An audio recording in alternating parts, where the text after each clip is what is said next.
Very well, I'll call this Regional Council meeting to order.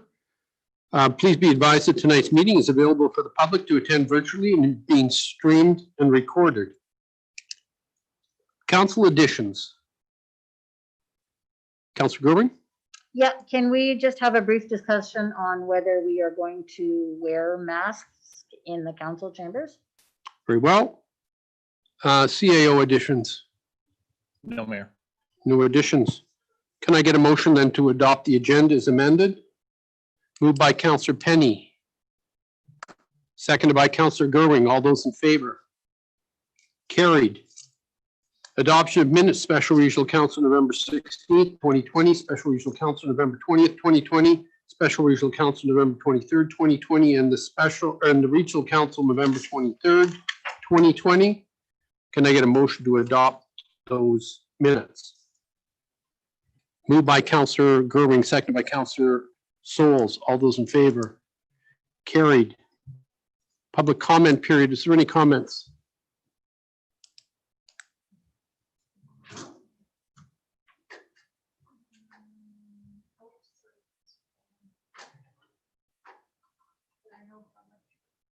Thank you. Administration report number 87, solar power business case analysis for discussion. Ms. Vandersteen. Hello, everyone. I'm actually going to let Gabrielle take this one off first. Very well. Ms. Jacobs, go ahead. Hi, Mayor and Council. Krista and I have completed a business case analysis for adding solar panels to the rec center. We found through this report that adding a 100 kilowatt solar panel system to the roof of the rec center would allow the NRM to offset roughly 2% of its annual electricity costs, or rather roughly $6,000 in its annual electricity bills at the rec center. Any questions, councillors? Councillor Goering. I just noted in the report that there was no mention made to the cost of the end of life for the panels, like to have them removed, and then the cost associated with disposing of the panels. Was there any talk given to those costs? No, the end-of-life costs disposal of the solar panels was not included in the scope of the project. Okay. And was there a time that the solar panels were viable? Did they have an end of life? Yes, the project life would be approximately 25 years. Okay. Councillor Penny?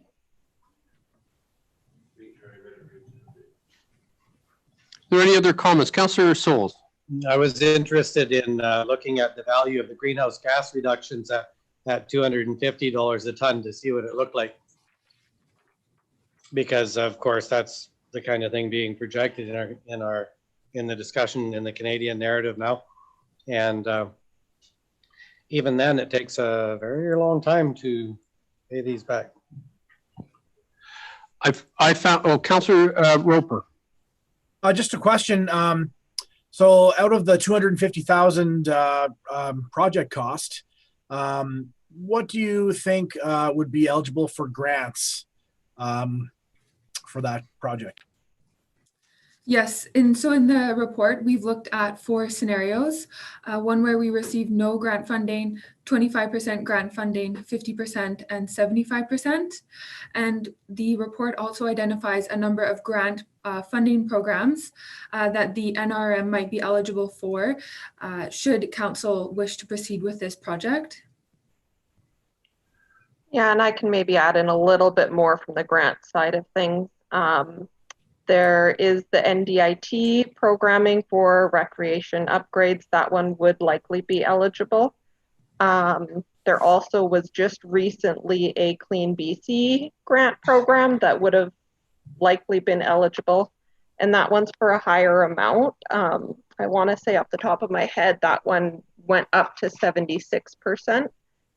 So there are grant programs out there. That the Clean BC one's currently closed, but isn't unrealistic for that or a similar grant to be reopened in the future.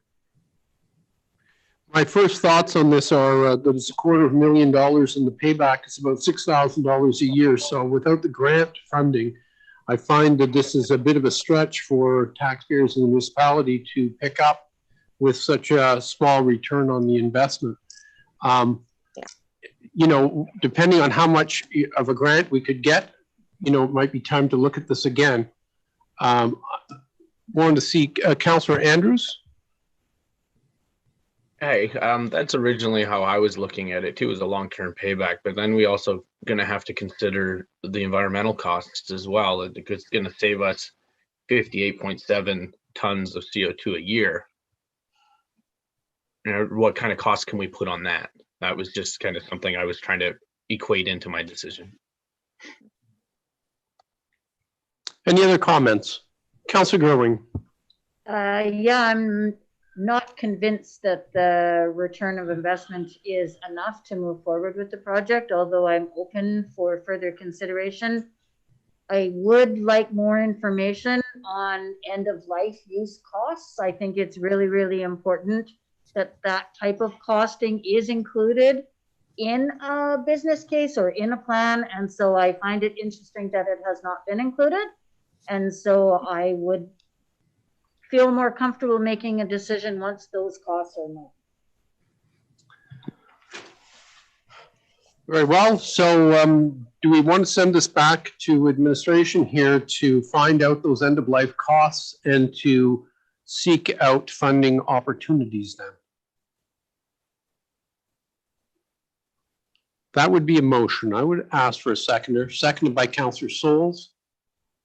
All those in favor? Carried. Thank you. Admin report number 88, food waste reduction letter of support. That the letter of support be written to accompany Will Holt's application to the food waste reduction challenge for the process he has developed to successfully vermicompost in northern communities in scalable ways. Any comments, councillors? Very well, I'll make a motion that we write the letter of support for Mr. Hoth. Second. Moved by Councillor Gerwing, seconded by Councillor Penny. All those in favor? Carried. Admin report number 89, fire bylaw review. Mr. Barry, did you want to speak to this? I think you said you were going to speak to that one, correct? To the bylaw review? Sorry, Ms. McIver, please. Yeah, so annually, Northern Rockies Fire Rescue takes part in an audit that was developed by the Fire Commissioner's Office of BC. Largely, it relates to training, equipment, operations, but there is a component of the audit that refers to governance. And so they look at your bylaws in place, but also any service agreements that that the fire department may be involved in as well. So the one thing that was flagged as a result of this recent audit was the age of our fire bylaw, which dates back to 2002, which is pre-incorporation of the regional municipality, but nonetheless, it's still in effect. As we were reviewing some similar communities' bylaws, it became clear that there are areas that our bylaw is relatively silent on.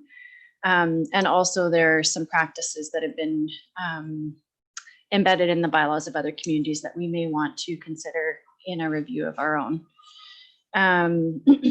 Further, we have, there's a segregation of our bylaws. So we have a fire bylaw, we have a firearms and fireworks bylaw, and we have fire protection service area bylaw. So one of the things is that in many communities, those are all amalgamated to deal with fire generally. So you're not having to manage multiple pieces of legislation.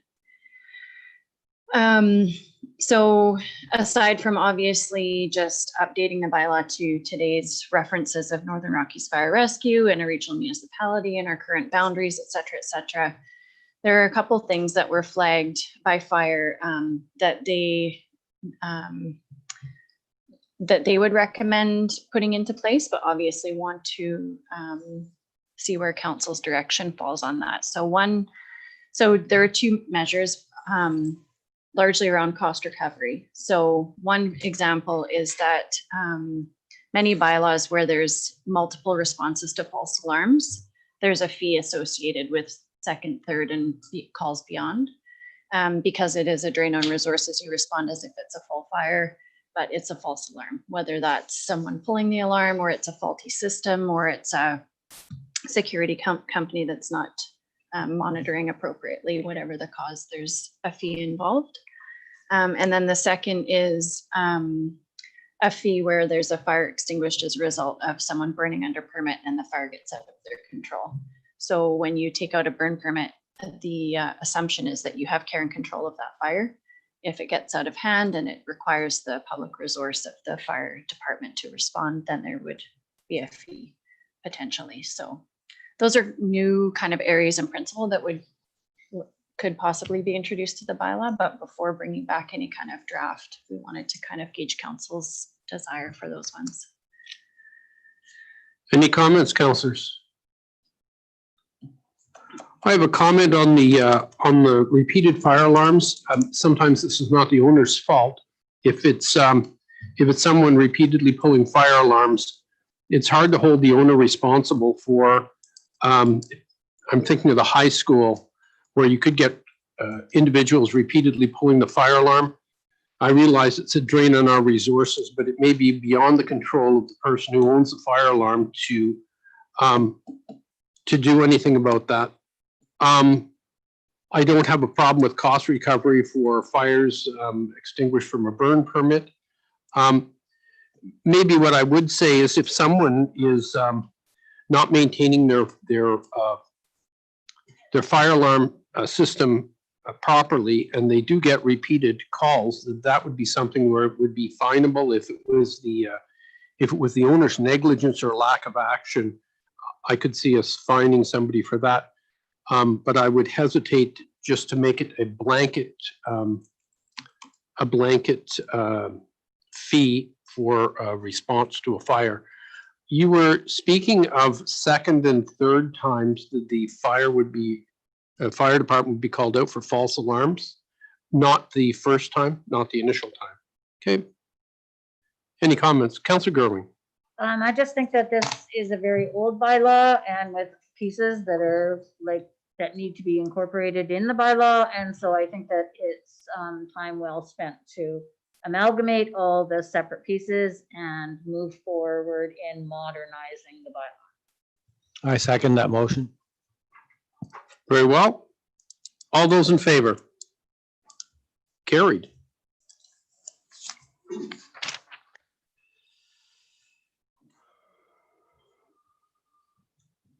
Northern Rockies Regional Hospital District 2021 Provisional Budget Adoption Bylaw number 74 for first, second, and third reading. Mr. Barry, did you want to speak to this? I can speak to this one. Mr. Carter? So presented for council's reviews, the 2021 hospital provisional budget bylaw. Jaylene and I collaborated on this one. So Jaylene, jump in if you think of something. The provisional budget allows the regional hospital district to spend money as of January 1st, with the final approval being completed in March of 2021. Northern Health has provided their draft budget projections for 2021, which includes minor capital projects, regional projects, major equipment, and major projects. A major project identified for 2021 was the replacement of the boiler and HVAC system at the Fort Nelson General Hospital. That project's valued at $1 million, with the regional hospital district share being $400,000, so 40% of that. This project's also being targeted for grant funding under the carbon neutral status program. In addition to the boiler upgrades, funding is being requested for the purchase of the ultrasound machine and technological upgrades in record keeping and patient interfacing. With a grant being received for the purchase of the ultrasound machine, the remaining regional hospital district share of that purchase is $41,000. The total proposed funding for Northern Health for 2021 is $591,000. The remaining $155,000 on the provisional budget is for the NRM operations of recruitment, air ambulance, planning, and physician housing included in that amount. Thank you. Are there any comments, councillors? Councillor Goering. A couple of questions. So in terms of the boiler and the HVAC system, if they receive grant funding, would that, the portion of the grant lessen the portion that we pay, or would it just lessen the portion that Northern Health pays? So we did follow up with that one on the ultrasound machine. So I don't think it's been detailed how much the grant for the boiler system is yet. But the explanation we received was that the regional hospital district pays 40% of the project cost, with the remaining amount all being associated with the health district one. So for the ultrasound machine, I believe the purchase price was $141 and a grant of $100,000 was received, which the regional hospital district still pays $41,000 of the remaining amount, because it was 40% of the original amount. So the grant would be assumed as part of the 60% on the other side. So I guess the one, so say it's $1 million project, if they got 70% grant funding, we would pay the third, we would pay the balance. So unless the grant exceeds the 60% of Northern Health share, then our share would be 40%. So the only way we would pay less is if the grant pays a larger portion than Northern Health 60% share. So And who determines those rules? that's a great question. Thank you. We're asking those questions right now. So we didn't receive the information till last week, and Brian's been in conversation back and forth with Northern Health regarding the information we did receive, and specifically asked the question because we knew that the ultrasound machine had $100,000 worth of funding, and it still showed a $41,000 contribution from the regional hospital district being NRM, of course. And then we saw a presentation today actually that showed zero. So we're asking, we took a look at the agreement.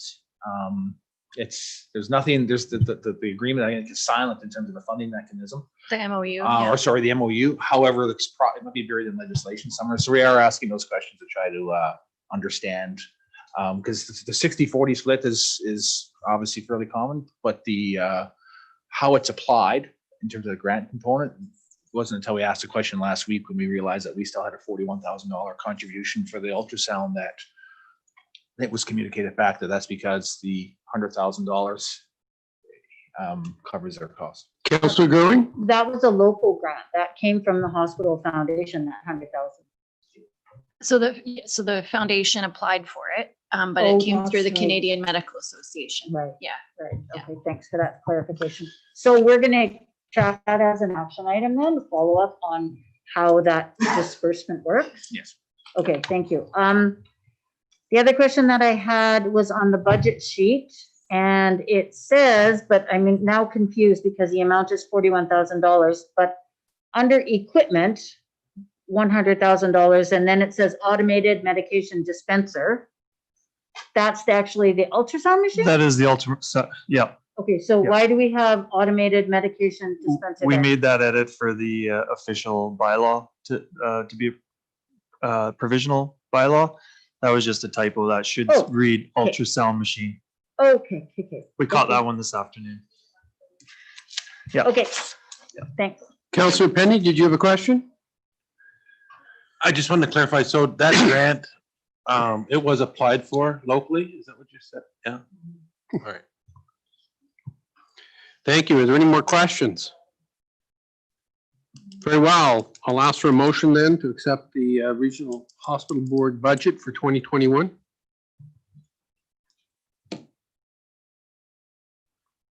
I'll move by Councillor Souls, seconded by Councillor Penny. All those in favor? Any opposed? Councillor Andrews is opposed. Thank you. I want to find out about that grant money before I accept anything.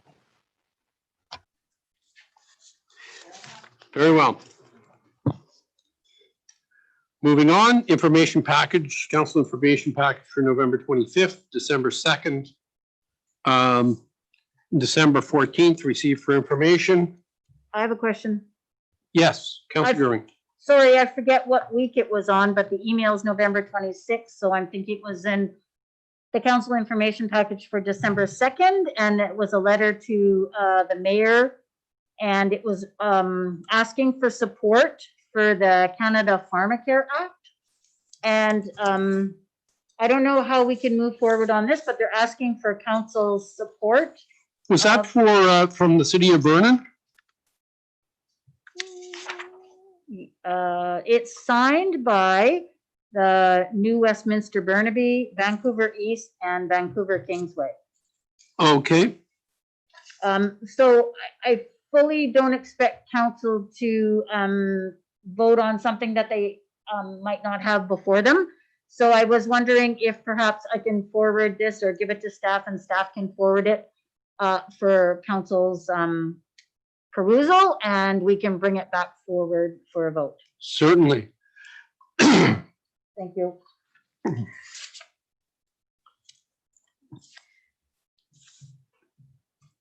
New business items, budget update 2020 year end. Mr. Carter, Mr. Barry. Tag team just a little bit. Jaylene's just kind of screen share here. Make sure that's, there's hard copies here if council. You good? Okay.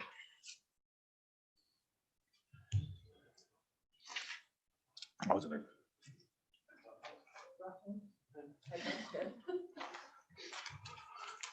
I'm gonna grab them for you. That's why I was masking up. That's okay. You good?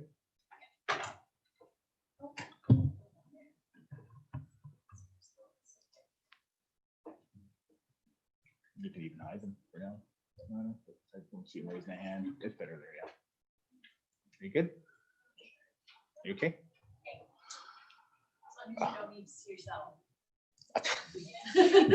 No, thank you.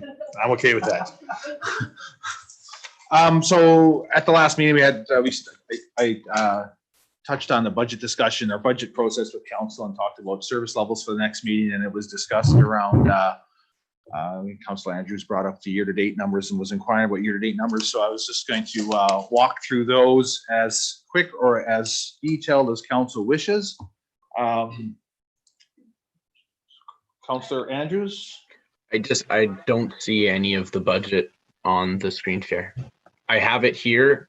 I'm just in case anyone's watching live, they won't be able to see it, but I do have a copy here. My email's open. Okay. When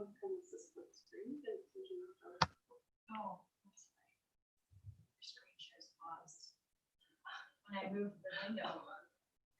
Okay, I'll just watch our view and I'll let you know. I can see it now. Are we good?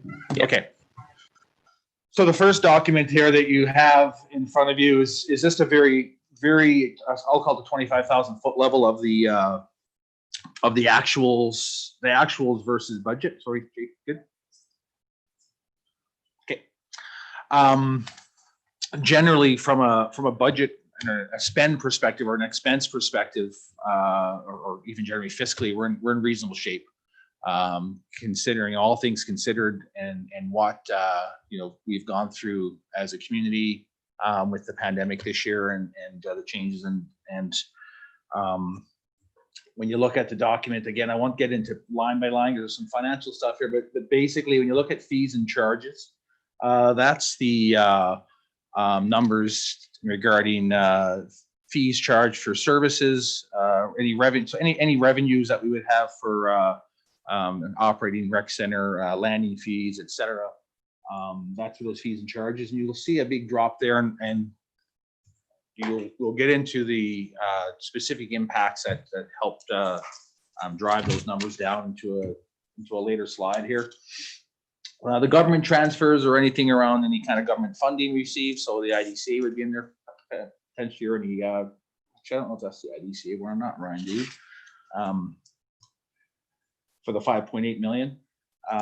The increase in funding though for the year-to-date costs, you'll see the overage of 1.6 is 1.5 of that is specific to the funding that we received from the province, like the pandemic relief funding from the province. And then of course, taxation. We always book taxation based on what we expect when the tax bills go out. So when you look at the year-to-date actual costs, we book what we expect to get, even if we don't get it. And the increase would be something related to penalties or anything. We have some companies that pay late, for example. We have some each year that pay late, and we get additional revenues out of that. So when you look at revenues, again, from that, I'll call that 25,000 foot level, what's offset the year-to-date actual costs compared to the budget, a big one is at 1.6 million from the province. And in terms of numbers, in terms of actual collected taxes versus what we would have had collected by now, we're about offside, we're about $2.6 million. So based on which, again, we've chatted in the past about delinquent taxes and writing off bad debt. And that's why you'll see the number the way it is here from year-to-date actual costs, is we book the actual costs, or we book what we would expect, and then we make assumptions we're going to get it. If we don't get it, then it takes its own course. And eventually, if we don't receive anything, then we either take either things go to a tax sale, or if we have bad debt we've written off, which we've written off a significant portion in years past due to delinquent taxes or bad debt. When we get into the expense side, again, we're in reasonable shape overall. I'll get into a bit of more detail on the next slide, so I won't spend too much time on this one here. But total expenses, the budget this year was from contractor services, materials, supplies, other utilities and wages was 22 million, and we're currently sitting at 15 million, and with a difference of 6.3. I'll just go to the next slide because it's a little bit easier to detail the expenses on that one there. Just slide up here. Okay.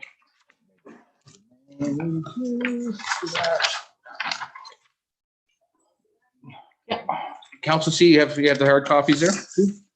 So what we wanted to do here is use a document that you're a little more familiar with. This is similar to what you've seen in your budget binder. So I'll walk through it. Obviously, from the budget perspective, personnel, services, supplies, and utilities, and the total operating budget, anything to the right of that boxed in column is there just more for information, but it's more of a financial function. You'll see that some of the numbers will jive. So we want to kind of focus everything from the boxed in total operating budget to the left. So all of our services and personnel based on general government, protective services, region development, planning, recreation, public works, and airport are all within budget and under budget. There's approximately, so these numbers we ran as of Friday past. There's still a payroll left. Last week's payroll is included in this. But that said, we have approximately for the hourly staff, about 4 weeks of payroll left, and about 3 weeks for the exempt staff. The exempt staff get paid up to the day where hourly get have a cutoff. That said, we're anticipating to be under and possibly under by a couple $100,000 for the from the budget perspective. On the services side, we're sitting at a $4.9 million budget, and we're currently at 3.7. Services are anything provided as a contract service to the organization, and again, looking good there, and no concerns in any of the areas. All under budget, will continue to be under budget.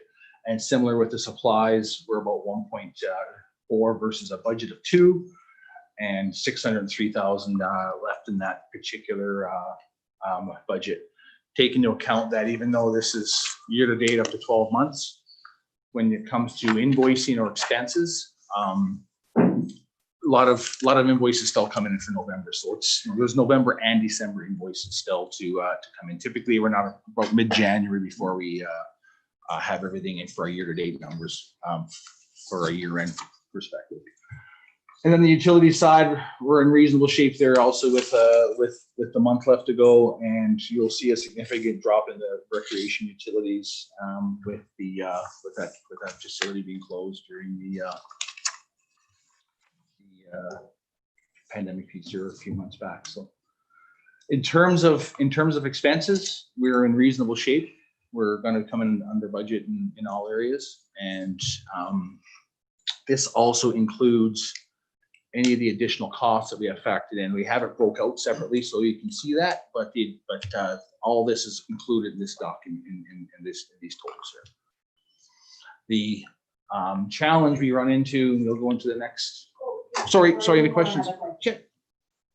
I don't know what question to ask, but can you please speak to the difference under transfer bad debts interest on LTD? Yes. Can you speak to that sizable difference? Yes, so the $2.453 million is what we have booked for bad debt. We don't book it till the end of the year. So that's why I suggested we stay over this way, because this is a financial function. The reason why we kept it here is because if you were to compare notes to the top page, to make the numbers work. But the reality is that it's a financial component. Essentially, we booked close to $2.5 million for bad debt at the start of the year, and we don't actually book what the actual is till the end of the year. I should say we forecast their budget at 2.5. We don't book it till the end of the year because we're not quite sure out of those delinquent taxes and who hasn't paid, who may pay. So we don't book it later. Any other questions? Done here. Next slide. Councillor Andrews, Councillor Roper, do you have any questions? Can't see hand, so raise the hand or speak up. Okay. You can see them there. So what we did also here, it was important to recognize when you look at the expense side, when we do a budget, when we prepare a budget and provide it for council's review and approval, the budget obviously, the budget overall for municipalities X, and then you subtract all the revenues, which include the grant funding and the revenues in terms of services, fees, et cetera, and then of course our IDA, and then what's left over is what's taxable. It's what's taxable. It's the taxable revenues. Required revenues we raise by taxation. So what we're obviously, like many other organizations and municipalities, we're seeing the revenue shortfall. So currently we're seeing a revenue shortfall of about, anticipated about $417,000, which impacts what your cost to operate would be, obviously, because that's offsetting your taxation component for revenue. So the good news is we're going to come under from an expense perspective. So airport is about $200,000. That's some of the lease arrangements that were made, and then the landing fees reductions. Rec center would be the $92,000. The rec center would be specific to bookings and things of that nature, weddings, et cetera, et cetera. Programs, of course, there's been a reduction in programs, either because we had none at one point with the closure of the facility or the limitations with the pandemic and the restrictions. Aquatic programs, the same thing. And then the sewer utility, there was a resolution of council to have a reduction for the commercial reduction that was earlier this year too. So there's your 417. Increased expenses, hourly wage is about 150. What we've done here too, I'll throw the disclaimer out, is anything that we can capture that we can link back to expenses that we typically wouldn't incur because of COVID, we've applied here. One of the reasons that we've done that also is because with the funding mechanism from the province, even though they classify as an unconditional grant, it's actually a conditional grant. We're required to report on in our financial statements. So what we have to do is we'll link it back to something specific to the pandemic. So we've made sure anything that we're able to link back and code to what we call the COVID-19 GL account, we do. But again, all these additional expenses or expenses you see here, in some cases might not necessarily be over on top of something. If we have an additional BS or existing BSWs at the rec center, for example, we're only running the rec center, we're running on a reduced capacity. So we're taking a component of certain wages and we're applying it here because we're doing more things that we, the additional cleaning, the common touch areas and things like that we have charged to that. The BSWs, when they were cleaning the other facilities during the shut of the rec center, all of their wages got coded to this account. The contract services of $103,000, that would be things in the neighborhood of when we have barriers installed, who installs the barriers? And then of course, materials would be any of the materials associated, any of the additional gloves, masks, cleaning supplies, all the barriers you see out there. The touchless door openers that were installed at the rec center, all those things that coded. All Even the if signs and all the stickers were signs, expensive. Yeah. everything, yeah. So anything that would get attached to, and again, we created the jail code early, so anything that we, and gone back and reviewed stuff prior to when we were scrambling to restart the pandemic, but anything that we're able to connect that was linked that we wouldn't typically do as normal operations since the pandemic's happened, we code to this jail account. So when you look at that 930, that's your combination of 930,000. That's a combination of the revenue shortfalls plus the additional expenses. Does that make sense? So that's your impact overall. And then we look at cost savings, which in the neighborhood of about over $666,000. Mayor travel, of course, travel's been reduced significantly this year. UBCM didn't occur this year, NCLGA. Why would there be a savings for NCLGA? Because NCLGA pays for our travel. Conference. The AGM. Yeah. Thank you. Yep. So any of the training we're significantly under in the trainings. A lot of the training hasn't occurred. It's starting to ramp up a bit now because of virtual training. A lot of the training that was typically offered previously was stalled until transition has occurred. Now there's a lot of it's virtual training, and in that case, a lot of the virtual training has actually been more cost effective because less travel, right? So a lot of that virtual training we can provide more. Rec programs, there are savings there with the rec and the recreation system. So, or recreation savings when the rec center went down, there was a lot of savings, obviously, for that facility.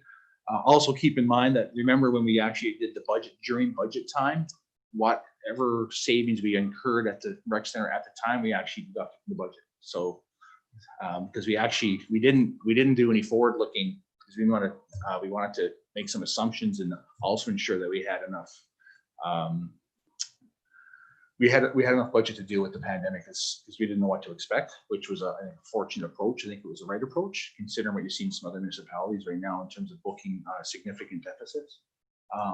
But at the time, we did reduce the budget for the rec center because we were into that closure at the time, and but which isn't really actually reflected because it was actually pull out of it. Wage savings of about 220,000, and then utility savings of 120,000. That's the majority, obviously. Not all is at the rec center with the cost a lot to heat pool water and run that operation with some significant savings when we had that system down. So that's specific to the COVID component and what the impacts we had in the organization.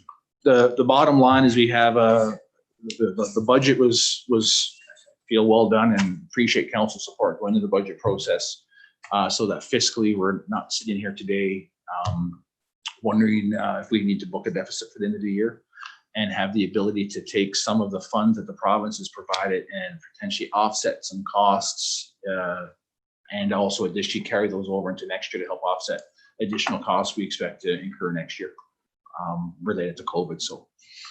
So this was requested at the last meeting as part of our discussion going into next year's budget process or into the 2021 budget preparation. I guess first I'll ask if there's any questions from council related to the information. Councilor Roper, Councilor Andrews, no questions? Very well. So that said, let's just go to the next slide. I'm not going to go into detail. What we've just, as an FYI, we are continuing to evolve the budget document to make it more user-friendly and easier to read. One of the things, so this will be part of this is basically the index of the budget document, and one of the things that we've done, we being Treasury, the collective we, is taken, outlined where the changes are, what you might have seen in the previous document, and so you can reference what it looks like. And we'll walk through that process once we have the document for council and provided information. In terms of process, in terms of the actual budget, at this point, we're building our budgets for next year based on existing service levels that we're providing, which would include the current format that the rec center is currently working at, with obviously the, looking at opportunities to increase the service level over there, but not throwing a bunch of additional costs at it per se. And again, this is looking for council's direction. One of the reasons we're looking at, I'll call it the current status quo, we just don't know what the world looks like, or the restrictions look like at any given time. They change so often, right? So, Councillor Growing. So just thinking about Sunday opening for the rec center, specifically the aquatic center. Currently, there's 2 swim times available. So when you say you're looking, or you're creating a budget on existing service levels, are you anticipating that that's what the aquatic center No. is? Sorry? no, that'll change. Okay, Yeah, so, yeah. all right. My apologies. We're working. We are short staffed still at the aquatic center. So there's some limitations on what we can do at the aquatic center, just based on staffing, and we're working through that process. So the intent would be to increase existing offerings of services or programs anywhere that we can, for that matter. So we're still looking at, for instance, we're looking at bringing in additional capacity to help with the opening of the play space, for example, to get the play space opened. So that will be some movement internally, and again, some additional costs, but the opportunity to go back to the pre-pandemic operating format would be significant costs and training and capacity requirements that could be all for nothing if direction was given from a restriction perspective to undo things. I mean, a number of programs, for example, over the past couple of weeks have been reduced, for example, right? So when I say, I'll use the word loosely status quo, it's generally what we're currently offering over there, with the intent to continue to increase the service based on ability, capacity, and training and things of that nature, without incurring too much cost. Does that make sense? Just to confirm, what I'm hearing is that once aquatic staffing is increased, then we will be, as long as the world stays somewhat the same, we will be looking at increasing service level at the aquatic center on Sunday. Yes. Thank you. Yeah. Are there any other questions for Mr. Barry? Councillor Penny. I don't have a question. I just want to state that I think all through this pandemic, it's just been shown again how forward thinking and planning and everything that staff does for this community is shown unbelievably well here. I mean, I'm looking at communities all over the country that, like you had stated, Mr. Barry, was, they're looking at massive deficits right now. They don't know how they're going to run. A lot of communities haven't even figured out how to get their rec centers back up and running to be within so much that you guys have done in our area that relatively goes unnoticed by the general person walking down the street that isn't. But amazing job. I really appreciate it. No, and I appreciate the staff, and we continue to, I mean, we have an amazing staff here. I'm quite fortunate in my role to have the support staff that I have in the organization, and it's been a pretty high burn rate for all of them and all of us here since March. But it's also good to see the comments that come back from council, and also we focus on the positive ones that come back to from the public, because we have lots of those too. Sometimes we tend to focus on the negative ones, but there's been lots of appreciative comments in terms of activities that's gone on out there. So that said, in terms of service levels, is council okay with continuing on what we're currently doing in the background as returning the budgets? Is there anything, the biggest impact in terms of service level is currently what we're seeing, obviously, the rec center. The other things are incremental changes to maintain the existing service levels, but nothing super significant. And what we will see, obviously, going into next year, which you'll see an impact, which we can help offset with the provincial funding is to help offset that change, that difference we're going to see in that decline or then in revenues, because obviously landing fees is one example. At the airport, we'll see a significant reduction there going into next year, and then currently we're still, we fully expect going into the new year to see significant revenue reductions at the rec center too. So unless council has any other thoughts or anything specific to that, if it's. Any comments, councillors? Continue on. Okay. Continue on. Just quickly in terms of process, I made notes, just make sure I'm not missing anything here now. Obviously, based on current restrictions, can't have an open house. Likelihood of being able to have an open house. That said, given the fact that we have some new tools in the toolbox, i.e. the Zoom platform and the ability to, we're posting information on YouTube and, the meetings, et cetera, on YouTube, and the budget process, it's an opportunity, as we go through the budget process, that the residents, if they wish, obviously they have the ability to tune in and they have the ability to ask questions during that time also. So from an engagement perspective and having engagement for the public, for those who are interested, it's actually, I think, opens up a bigger opportunity in regards to accessibility. And there's some, so that's what we're looking at in regards to that, given that our traditional process that we've done over the past 3 years, which hasn't gotten a lot of uptake, but at least it's been offered. Popcorn's been a big seller, obviously, or a big draw. That said, I think the intent is that being able to reach out and allow people, councils look for people to provide comments and feedback and ask questions. And this tool, I think if it's promoted effectively and communicated effectively, being the ability to virtually be able to ask questions, et cetera, is a good tool to help with that engagement piece. So instead of a virtual, or instead of an in-person a budget meeting like we were having at the rec center, we'll be doing a specific Zoom meeting for the public then? Well, the thought was, and we'll probably prepare some information for council. We'll prepare some thoughts for council. But one of the thoughts is that typically when we present the budget to council, I do a PowerPoint presentation that kind of summarizes the proposed budget for council. Right? It's the all-in document. It outlines what the overall budget is. It outlines what the revenues are, the required tax revenue, and it kind of walks through and graphs what that looks like. That particular presentation can now be recorded because it's in a public meeting, and it'll be posted on YouTube for people to view. They can review it, and on top of that, we always provide that document, that public slideshow or that presentation as a document that gets posted for people to view. Also, the difference this time is people have a crowd into a council chambers. Typically, we don't get a whole lot in anyway, but they do have the ability, if they wish to, obviously join virtually and ask questions. And then we always open up Q&A in terms of our Just Ask and our communication process for people can call or whatever if they have any questions specific to. Right. So that was the thought regarding that, Mayor, or as one of the options or potential option.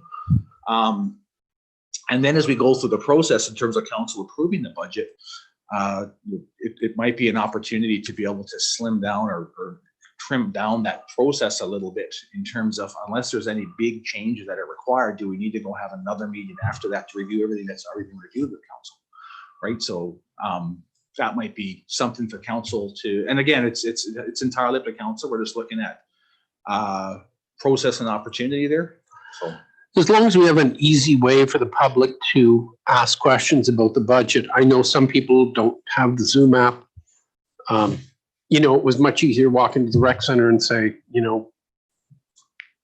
why are my taxes so high? And we could go through that whole process. But as long as we have some opportunity for the public to ask us questions, maybe not as detailed as exactly how many dollars and so on and so forth, but I think a lot of the questions we had were more general around taxation. So I just want to make sure the public has an opportunity to ask us those questions. If not the Zoom platform, then maybe we can find something else. Website is good. So I guess, Which we always have Yeah. available. The website, all those other platforms are always available. It's, we have a additional tool in the toolbox now with this process, so people can, and it's not necessarily the best substitute, but at the same time, they weren't lined up at the door either to visit the work that was on the rec center either in terms of the budget piece, right? So maybe we could offer that if they do have a question, we'll have popcorn delivered to their door or something. there you go. Any other questions, councillors, on the budget? Mr. Barry? Just one more in terms of process is last year we broke it up a little bit. Is that something that works for council better than doing it all at once? We'd probably create a little bit of efficiency and not have as many possibly, but it's just wanted to throw out to see if it's something that you want to do the all in on a Sunday or sorry, a Saturday, or if it worked better doing it if it's mini meetings or whatever and broke it up in terms of reviewing the process. Councillor Penny? I much prefer to have it broken up a little bit. I don't know if we need to break it up as much as we did, but I just feel that towards the end of the day, if we're going to have a full day event, that it's just, we're going to lose some of it, you know. Anyone else have any comments? Councillor Goring? And just in terms of the process moving forward, and you guys do a phenomenal job of organizing the information. And just to keep in mind that we have enough time between receiving our binder and the first discussion decision meeting, that there's enough time to review the binder. Yes, no, for sure. Absolutely. Yeah. Point taken. Anyone else? No? Mr. Barry, anything further on the budget? Sir, that's it. Thank you. Oh, very well. Rec stats, September 20th, October 20th, and November 20th. I guess we received that for information. Are there any comments on the rec stats? Hearing none, we'll move forward. Additions by mayor and councillors. Councillor Goring, masks. Yeah, so I see that the orders have changed again, that you have to wear a mask coming into the building, into the bear pit, but you don't have to wear a mask sitting in the bear pit, as long as you stay in your chair. But we can change that if we want to enhance that. We don't, you know, we can't do less than, but we can do more than. So I just wanted to have a conversation about, is this what we are going to use moving forward? Or can we talk about wearing masks while we are in the council chamber? Just so that I can determine my attendance. Any comments, councillors? Councillor Souls. I sure like the new rules.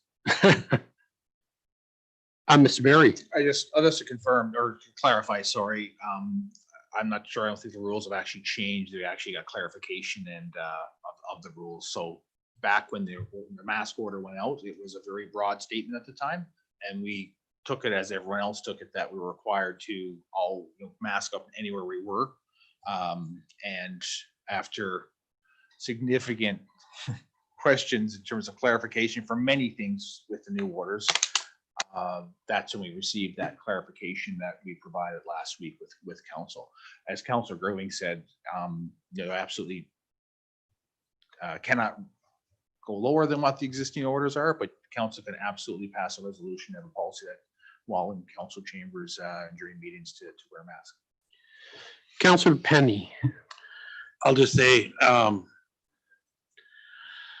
it's very difficult for some of us with hearing. I had no idea how much I relied on lips to understand. And when zooming in on a meeting where masks are being worn by anybody, I have a really hard time for sure hearing, when I'm online. And even when we're here at the table, I've had a really tough time understanding sometimes the conversation going back and forth with the mask. So I'm very glad to sit in the chamber as long as we're following all the protocols and properly distancing and making sure we're putting the mask back on, pick it up, move about the room, which I seen happen here this evening, I would be more than glad to, as long as we follow within provincial guidelines, to be without our masks while we sit at the table. Any other comments? Councillor Roper. I've had a different experience than Councillor Penny. Just listening to Councillor Gerwing tonight, I haven't had any issues understanding what she said. But I do appreciate the fact that it can be a hindrance. My personal decision has been to just do a virtual attendance. Bonnie Henry did suggest that while it's not mandatory, she did suggest that council meetings, that attendance should be virtual whenever possible. So I'm just going to take myself out of that situation, and that's going to help everything. If I had to make a decision on masks, I would say yes, our organization should be wearing masks. We don't want an outbreak of our staff, and we don't want to take those risks. But again, I'm just going to be virtually attending until the numbers go down or until things look safer. That's my choice. Councillor Penny. I will say, the one person I have been able to hear very well all along is Councillor Gerwig. And actually, Councillor Penny, what are you trying to say? I'm saying that. But yeah, if it comes down to it, I think I'd rather attend virtually, totally, all of us, than go back to wearing masks at the table. So. Very well. Councillor Gerwig, did you want to make a motion? No, I think I have the council has clearly articulated their wishes, and I will make my decision whether I move to a virtual attendance or not. I was comfortable attending in person when we were all wearing masks, not so comfortable if we're not. So I will take that information and think on it and make my decision for our next meeting. Very well. Moving on then, standing items for discussion, councillor reports. Any council reports? I have a few. I attended the Chamber of Commerce, listened to Peak Renewables presentation. This was a Chamber of Commerce meeting, Peak's presentation, so I was not anticipating any questions to the Northern Rockies Region Municipality, but there were some questions which I spoke to around the Peak project. I attended a meeting with Josie Osborne, the new Minister of Municipal Affairs.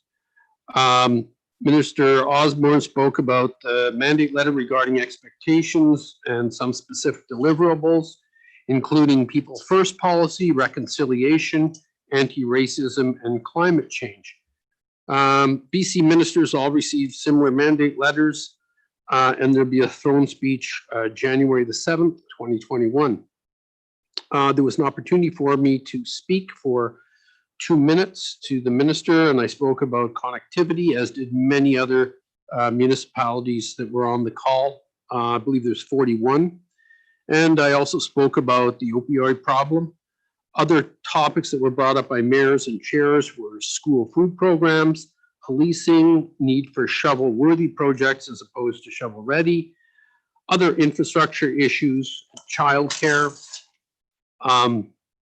I attended the community roundtable. It was attended by the Literacy Society and others. They're doing some stress management for staff and students, I believe, at the high school. Hospital Foundation is looking forward to new ultrasound machine, the total cost of $140,000. $100,000 of it was donated by the Canadian Medical Association. Ms. Pearson gave a brief review of what's new in rec, which we have that report, those things before us. And Ms. Vandersteen spoke about shop local initiatives. Literacy Society is doing some tech training after receiving a grant. Attended the Historical Society's annual general meeting. Visitors were down from 6,500 last year to 935 this year. They employed 2 local youths this year using grants they received, and Northwest Tel generously waived $11,000 in fees, and there was another generous contribution from our local Key Tech. So a shout out to them. I took part in a procession for Courtney Brake to celebrate her victory over cancer, which was great. I also didn't count the number of cars. Today I had a Zoom meeting with Northern Health regarding capital costs for this year, 2021 and 2022. And there were a few discrepancies between what was presented in the information and information that our staff had received, and our staff is going to be following up with Mr. Hoffer regarding this. Dr. Kim presented an overview of COVID-19 and stated that the rate of infection is leveling off at a very high rate of about 40 cases per day. And there's hope that that will begin to drop soon. And that's 40 cases, I believe, in Northern Health's area. Also attended an NCLGA governance board meeting today to discuss board structure going forward and bylaw changes regarding individuals that run for higher office. Those are my reports. Oh, also, I received a letter from the city of Vernon. I should have probably put this on the council information package, but this letter was a resolution passed by the corporation of the city of Vernon, October 13th, 2020, and I didn't receive it until November 30th. Or at least that's the date of the letter, and I think it was somewhat after that. It's a resolution where it is asking the government to pay for people to access contraception, particularly people with low income, youth, and people from marginalized communities, and provide the contraception free of cost. And I wanted to bring that forward to council to see if they would like to add their signature to this. I note that it's being sent to the Premier, the Minister of Health, and the local MLA is also supporting this. And I thought it was something that maybe our municipality would also like to support. So I would be looking for some comments on that. Are there any comments? Would we like to support that letter? Councillor Souls. Oh, I'm sorry. Any comments, Councillor Gerwing? I don't think that I would be ready to make a decision without seeing the letter and being able to do some research on the whole proposal. Very well. Would you like a copy of the letter then that I received? Yeah, I think all of council should. Very well. I'll send that off to all of council, and we can bring this up at the next meeting then perhaps.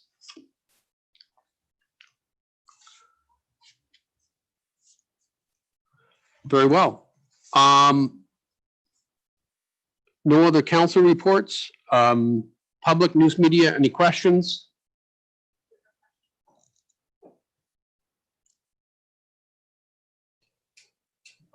Can you hear us, Bev? I can. Can you hear me? Yes. Perfect. Thank you so much, Mayor and Council. Good evening. Just would like to make a comment on the budget process for 2021. I know that it's a bit of an unusual year, and I would just like to extend an invitation to CAO Barrie and to Council, Mayor and Council, to do a chamber meeting, perhaps in February, but we can certainly talk about that date.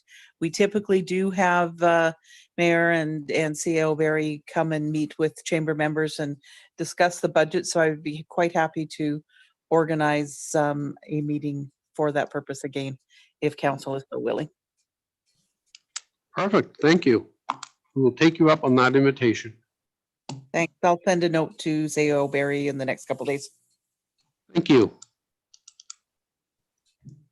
No other questions? I'll ask for a motion to adjourn the meeting then. Moved by Councillor Gerwing, seconded by Councillor Penny. All those in favor? Carried.